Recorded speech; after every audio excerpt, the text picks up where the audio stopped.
নমস্কার বন্ধুরা, সুমিতা রান্নাঘরে সবাইকে স্বাগত। আবারও চলে এসেছি তোমাদের সাথে দারুণ একটা রেসিপি শেয়ার করতে।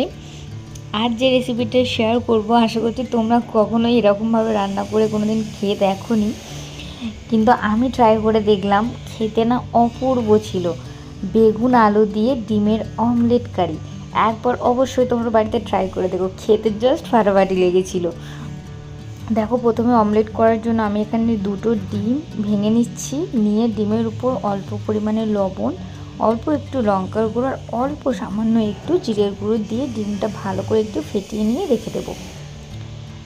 দিয়ে ওপারে আমি কড়াইয়ের একটা তাওয়া প্যান বসিয়ে দিয়েছি। প্যানটা বসিয়ে তেলটা দিয়ে ভালো করে তেলটা গরম হয়ে গেছে। এবারে ডিমের ওই গোলাটা দিয়ে একটা অমলেট করে নেবো। অমলেটটা দেখো উপর দিয়ে আমার হয়ে এসছে।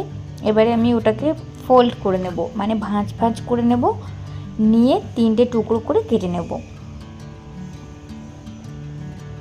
আমি জানি তোমরা অনেকে অনেক রকমভাবে অমলেট কারি বাড়িতে ট্রাই করে দেখেছো।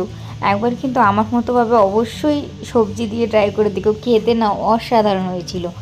দেখো, আমার অমলেটটা আমি করে 3টে টুকরো করে তুলে নিলাম।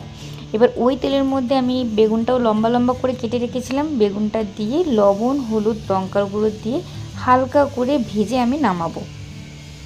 বেগুনটা ভেজে সিদ্ধ করার দরকার নেই, জাস্ট হালকা করে এপিট ওপিট হালকা লাল হয়ে এসছে, আমি তুলে নিয়েছি। এবার কড়াইতে আরও একটু তেল দিয়ে, তেল গরম হয়ে গেছে। আমি আলুটা একটু আলু ভাজার মতো করে লম্বা লম্বা করে কেটেছি, কিন্তু একটু মোটা মোটা করে কেটেছি। এবার আলুর উপর একটু লবণ আর হলুদ দিয়ে একটু চাপা দিয়ে কিছুক্ষণ আমি ভেজে নেব, কারণ আলুটা বেগুন তো তাড়াতাড়ি সিদ্ধ হয়ে যায় না, ওই জন্য আলুটা একটু সিদ্ধ করে নেব। দেখো, আলুটাও আমার হালকা ভাজা, মানে হালকা গায়ে লাল লাল হয়ে এসছে, ওরকমভাবে ভেজে আমি নামিয়ে নিয়েছি। এবার কড়াইতে আরও বেশ কিছুটা তেল দিয়ে, তেলটা বেশ ভালোভাবে গরম হয়ে গেছে, তাতে ফোড়নে দিলাম গোটা গরম মশলা আর গোটা জিরে। ফোড়নটা ভাজা হয়ে গেছে, আমি দিলাম এখানে পেঁয়াজ কুচি আর কয়েকটা কাঁচা লঙ্কা দিয়ে পেঁয়াজটা একটু হালকা করে ভেজে নেব। পেঁয়াজ আমার হালকা করে ভাজা হয়ে গেছে, আমি একটা মশলার পেস্ট দিয়ে দিলাম। এখানে আমি টমেটো, আদা, রসুন একসাথে পেস্ট করে রেখেছিলাম, সেটাই দিলাম।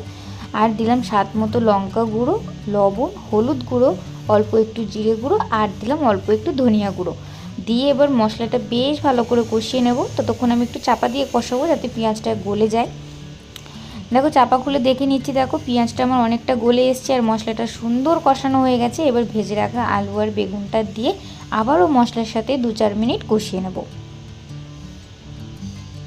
বিশ্বাস করো, এতটা ভালো লেগেছিল না খেতে, কি বলবো, ভাতের সাথে না জাস্ট জমে গেছিলো খেতে। তোমরা কিন্তু অবশ্যই একবার ট্রাই করো। এবার আমার আলু বেগুনের সাথে মশলা আমি কষিয়ে নিয়েছি, এবার জল দিয়ে দিলাম গ্রেভির জন্য পরিমাণ মতো। এবার জলটা দিয়ে চাপা দিয়ে আমি বেশ 6 থেকে 7 মিনিটের মতো রান্না করে নেব, যাতে আলু আর বেগুনটা ভালোভাবে সিদ্ধ হয়ে যায়। দেখো, চাপা খুলে আমি দেখে নিলাম, আমার আলু বেগুন ভালোভাবে সিদ্ধ হয়ে গেছে। উপর দিয়ে আমার ডিমের অমলেটগুলো আমি দিয়ে দেবো। ডিমের অমলেটগুলো দিয়ে একটু ভালো করে একটু নাড়িয়ে নেব। এবার উপর দিয়ে কিছুটা গরম মশলা ছড়িয়ে 1-2 মিনিট আবারও ভালো করে একটু ফুটিয়ে নামাবো। আমি তো জানি তোমরা আগে কখনো এরকমভাবে ডিমের অমলেট কারি বাড়িতে ট্রাই করে দেখোনি। আমি বলবো একবার অবশ্যই ট্রাই করে দেখো। খেতে যদি খারাপ হয় তারপর তোমরা বলো, খেতে কিন্তু দারুণ হয়েছিল। একবার অবশ্যই ট্রাই করে দেখো। আর আমার এই ভিডিওটি যদি ভালো লাগে তাহলে like, comment, share and subscribe করতে ভুলো না। আবারও দেখা হবে নতুন কোনো ভিডিওর সাথে। ততক্ষণ সবাই সুস্থ থাকবেন, ভালো থাকবেন, ধন্যবাদ। আর হ্যাঁ, অবশ্যই কিন্তু বাড়িতে এইভাবে অমলেট কারি ট্রাই করে দেখো।